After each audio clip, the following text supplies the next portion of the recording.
Good morning, it's Robert and Julia Miller with the J. Patel Group and Rethink Real Estate with another exciting real estate update. Right. Oh, what episode is it? 73. Creeping up to 75 pretty quick. Yeah. We added 5 subscribers this month, for the last 28 days anyway, on YouTube, so that's great. Yeah. Welcome to our new subscribers. Yeah, keep liking and subscribing. That's right. Helps us grow. You got a joke for us today? As always, we'll start out with a joke. We move on to news, history after that, a little bit of history. And then we move into the news, economic, housing, and regulatory news. Interest rates and inventory numbers are after that. Yeah. Our prediction came true on the interest rates. We'll talk about that. Being a sore subject. Exactly. So. You want me to go first? Well, I was just going to say I did Monday and Tuesday. Can I just collect $200 and move straight to Friday now? Doesn't work that way. I'm sorry. Why not? The game of Monopoly does. Yeah, that's a game. Yeah. Okay, someone said 30 years ago, and my mind went, yes, the 70s. And then I realized they were talking about 1992. Right? Now I need to go lay down. Exactly. I think I'm going to need a nap after hearing that news. Yep. Oh, man. So all right, true. Moving on, a little bit of history for this week. 2016, the Golden State Warriors set an NBA record of 73 regular season wins. I think that passed the Chicago Bulls. They had a season where they had over 70 wins, I believe.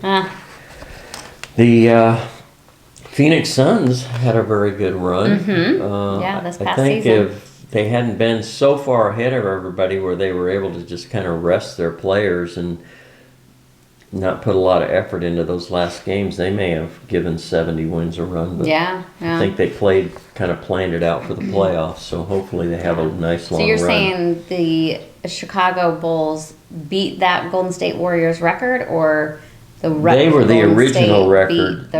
Golden State in 2016. Remember, the Bulls run was a couple of decades ago. That's true. Yeah. There's those 20 years again. Not much of an NBA fan, are you? Not really. Your I'm history sorry. all mixed up. I'm sorry. Okay, 1997 at age 21. Wow, I can't believe he was that young. Tiger Woods wins his first Masters golf tournament. Yeah, I remember that for sure, and he did come back and at least made an appearance at this this year's Masters, but did not play very well at all. Yeah, we always watch the Masters. Do any of you watch the Masters? The British Open. I love the British Open too. Yeah. So. Okay, 1972, 2 giant pandas, a gift from China. That doesn't happen very much these days. Arrive in the U.S. on April 16th. 1970, the fateful Apollo 13 moon mission blasts off April 11th. Little history on that. They never made it to the moon. They had to abort, but they all did return safely. That's right. A little bit of good news there. Okay. 1961, on April 12th, Soviet cosmonaut Yuri Gagarin becomes the first man to orbit Earth. And then followed by Alan Shepard, right? I think so, 61, 1912, more than 1,500 to perish April 14th after ocean liner Titanic hits an iceberg and sinks. Yeah, 1912. That's sad ocean liner news. 1865, President Abe Lincoln is assassinated April 14th in Washington, D.C. And finally, 1790, President George Washington signs the Patent Act into law on April 10th. Yeah. We also lost another comedian this week. Can't think of his name. I just looked at it too. Complications from muscular dystrophy, actually. I wish I knew his name. I'll put it down here. Okay. All right, let's move on to a little news Yeah, for a this little bit week. of news. Economic news, and the Fed continues to be in the news as they battle inflation, which the news yesterday was not good on the inflation No. front. 8.5% over a year now it has increased since last March. Yeah. The Federal Reserve minutes published Wednesday indicated the central bank plans to shrink its balance sheet by $95 billion a month. That's a lot. Wow. So they're going to be selling bonds. They've been buying bonds at a rate of, I think, $120 billion a month to stimulate the economy during the pandemic. But now they're going to be selling those bonds off at a rate of $95 billion a month. Yeah. They're also planning on one or more 50 base point interest rate hikes in the cards. So we've been talking about quarter point at each of their 6 meetings, but it sounds like it may be even more aggressive than that. Jobless rates, good news there. New applications for U.S. unemployment benefits fell last week as employers held on to workers in a tight labor market. Initial jobless claims, a proxy for layoffs, fell to 166,000, the lowest since November of 1968. Wow. Wow, that's a long time ago. Yeah. The labor force was less than half, too, at that time. Oh, wow. So it makes it really, even more more dramatic. astounding. That according to Wall Street Journal. The thing I like about that is it's not just more people are finding jobs that need it, so less unemployment, but also people that are currently employed, employers are finding ways to keep those good employees. Right, they're getting creative, and it's not always necessarily about the pay rate. No. Well, that's a big chunk of it, but sometimes it's benefits, working conditions, flexibility, that kind of thing. Morale, and keeping people happy and keeping work environment good, stimulating, and environment they can learn in and grow in. So. Yep. So we've been talking about inventory creeping up, and we're going to go over those numbers here in a little bit, but we are seeing a little bit of slowing down. Buyers may be sweating from rising mortgage rates, but real estate companies say 12% of sellers dropped their asking price in March. Woo! That's up 9% from a year ago. Wow. For sale listings are also rising, up about 8% last week after 4 straight weeks of decline. Active inventory is still down 13% from this time last year, however. Oh, yeah. That according to CNBC. Master plans, we're such a new state out here, and we have master plans just popping up everywhere. We're going to go visit a new one coming up near us, Rancho Macata. Hopefully today we'll get a chance to cruise to there and get a little video done. And we will share that with you if we're able to. Depends on how far along they are. Yeah, I don't think they're very far along, but we'll see. We'll see what we find. We'll see what we find. Yeah. I may just put it on Instagram, so watch that. That's going to have 7 communities, 1,900 homes total. It's massive. And that's kind of what we typically see as a master plan community like that. But, in older East, where you have everything is established and built, they go in and renovate. East Valley, or East as in East, like East in the United Eastern States? United States. Yeah, there's neighborhoods. Yeah, this is a national report. So. Right. There's neighborhoods and little sections of the town. Yeah, we see kind of thing. that once in a great while, but I guess it's pretty common just to go in and razz and renovate an area completely. But they're seeing more and more where they're not retrofitting and replacing 20th century urban central development, but they're building large-scale residential neighborhoods, which is what we see all the time here. So apparently it's picking up pace in other parts of the country where that's normally not the way they do things. That according to CNBC. You had a point? No? I was just thinking that we're seeing some neighborhoods pop up along like the 303, the West Valley here, but I don't know how many of them are considered master plan communities. When I think of master plan communities, I think of a community, a neighborhood that has its own parks, its own pools perhaps, you know, that type thing. And I don't know that those do. I guess the majority of them will have at least parks. That's what they're talking about doing when they retrofit. They, you know, pretty uncommon. They would have a common community pool that everybody in the city went to. Right. And they're retrofitting these where they will block out part of what they razz and rebuild as parks, pools, community centers, fitness centers, you know. That's just great. like we do here. That's great. You Yeah. Rural home building. And this doesn't surprise me that, Rural? you know, with the change of working environment, work at home, flex schedules, that kind of thing, that people are kind of moving a little farther out from central cities. So second half of 2021, the share of new single-family homes built in rural areas grew to 10.5%. So that's up considerably from 2017. That's according to ionhousing.org. Regulatory news, just reiterating March meeting minutes released this week. They agreed to reduce the central bank balance sheet by $95 billion. That'll begin in May, and then strong indications that they're going to up that every meeting percentage increase to the federal interest rate by a half a point. Basis point, yeah. Yeah, that according to CNBC. And then student loan pause was announced this week. It's in place already, but they're going to extend it through August 31st. The pause, the Fed estimates the pause allows borrowers to save, about 41 million borrowers to save about $200 billion. Now I assume that's not, I mean, it's saved now, but it's just getting pushed out, and you're going to have to pay it back. I certainly hope you're going to have to pay it back at a future point. And they've drastically done the interest too. They paused the interest.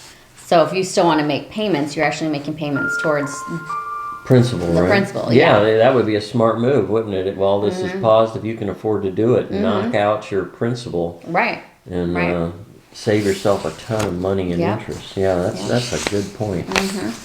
All right, that's your news. You got a special report for us this week? Well, yeah, it's along the lines of buyers and the obstacles they're facing. This is an NAR report.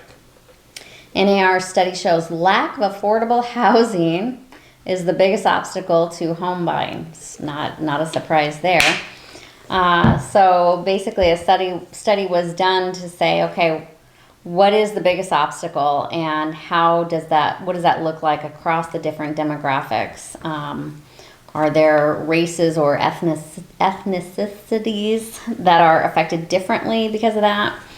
So the biggest challenge identified are the lack of affordable homes that meet their criteria, competing with multiple offers, and saving for a down payment. So those are the four biggest challenges. Our new study shows that while the inventory crisis is affecting potential buyers of every race, nearly all home buyers agree that home ownership is still an important part of the American dream. That's right. That's right, yeah. It really is. I mean, that's the quickest way to grow your personal wealth. And your save for retirement. Yeah. So the findings show the second ranking obstacle faced among potential Hispanic buyers was difficulty in saving for a down payment. You know, when you're living paycheck to paycheck, it's hard to, okay, we're going to set aside $500 this month towards a down payment. Because you need that. You need a down payment. You need some money. Even these zero down programs, there will be some closing costs. There will be some costs to do at closing, some funds due at closing. For potential black homeowners, lack of credit and credit issues was the second highest concern. While white and Asian potential buyers, it was a lack of homes that meet their criteria. So that's kind of shows you demographically what are some of the big concerns of those buyer groups. Approximately 3/4 of potential home buyers are currently planning to save for down payment, which most noted will take 6 months to 3 years, or 6 months and 3 years. Yeah. Is what they're Between saying. 6 months and 3 years. Yeah. Oh, I'm sorry, between 6 months and 3 years. Yep. I'm gonna need to shush that. Okay. Well, yeah. I mean, it's home ownership is definitely the way to go, but there is upfront cost. You can't get around that. There's going to be, you do have to have some money. Yeah, and to speak to that a little bit, living paycheck to paycheck, we've done that. We've been there before, you know. And really snowballing your debts is the biggest thing. You get the one with the highest interest rate. If you've got outstanding loans and stuff, you get that knocked out first. You don't eat out. Yeah, you have to budget for sure, you know, cut to the make it extra happen. spending, yeah. Can't live the life of Riley and make it happen. It just doesn't work that you way. really tighten up your spending, really look at things. I remember early on in our marriage, Robert taking out the Excel spreadsheet and having our expenses, and he would, what was this expense? What did you buy at Walmart that time? And it was like, it was grueling. You but gotta stay on top of it. You can't just kind of scratch your head at the end of the month and go, well, we didn't save anything this month. I wonder where it went. Yeah, I wonder where it went. You have to track it and keep track of it. I know where it went. It went to Walmart. That's where it went. Yeah. So yeah, we really had to tighten things up and figure out where we're spending that we didn't need to spend. But. Right. Okay, moving on. Rates. Unfortunately, and we were concerned that this might happen last week, where the 30-year ticked over 5. Well, it did. Well, it did. Went from 4.866 up to 5.152. So that was just a slight little reprieve that we got last week, and now we're heading back up again. If you're not locked in, get locked in. Yeah, get locked in as soon as you can. Yeah. 15-year 3.925 is up to 4.261. So the 15-year also ticked up over 4 now. And now the VA is up from 4.557 up to 4.797. And by get locked in, we mean talk to your lender if you're in process of buying a house or looking for a house, shopping.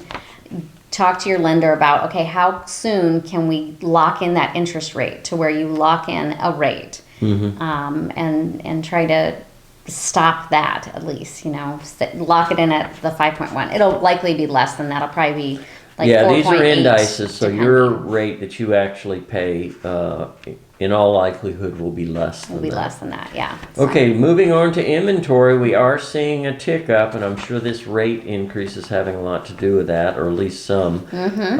In the Valley-wide, we went from 4,797 available homes to 5,120. Closer to home, Peoria ticked up from 134 to 146, and Surprise went up from 182 to 203.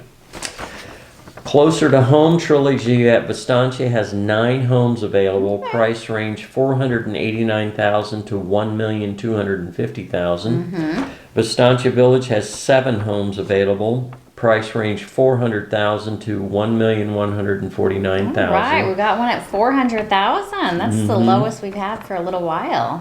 Blackstone Country Club has 4 homes available now. Blackstone. They've been either at 0 or 1 for weeks. $825,000 being the most affordable. Get your checkbook out. The most expensive, $3,200,000. This is a amazing home on a monstrous custom lot. Huge home. Do you remember how much the square footage was? Like 6,800 square feet. Yeah, it was over 6,000. 6 bedroom, 6 bath. Yeah. Pool, 30,000 square foot lot or something. I missed that part, but yeah. Yeah, it was huge. Every home. bell and whistle you could possibly want. So, if you'd like more information on that home, please give us a call. We can help you. Portobello has 4 available. Most affordable $630,000. Most expensive $700,000. Wow, only a $70,000 swing. $70,000 difference between the 4 homes. Okay, Portobello. Sun City Grand has 25 homes available. Price range $403,000 to $975,000. Sun City West has 51 homes available. $190,000 is the most affordable. $879,000 tops the list. Westbrook Village has 7 homes available, $290,000 the most affordable, $599,900 is the most expensive. That's really not even a big gap there either. Yeah, it never in is. Westbrook. Yeah. So here's my question for our Sun City Grand viewers. Is your amenities done? The renovation that they were doing, is that done? We want to come and take a look. Yeah, we'd like to come and take a look Do as a soon as they get video. it done. Yeah, to highlight those beautiful changes. Last time we were over there, they were still working on it. it So was still under major construction. We Yeah. did not get very far. So let us yeah, know. let us know. We would love to come over and take a look, and maybe you can help tour us around. Yeah. That's it. That's All all I right, got. that's our report for today. Enjoy this final day of 70-degree weather. Cooler weather. Jump back up in the 90s starting tomorrow. So Which I'm glad for. Honestly, I'm ready for it to be nice and warm. yeah, 100 window, plus, maybe not, that but 90 right in there at the yeah, 90s. Yeah, 90, absolutely. even up to like 105, 110 maybe. Even. I'm okay. You say that now. I say that now. Okay, everybody have a blessed rest of the week and enjoy the weekend, and we will see you again next week. That's right. Take care.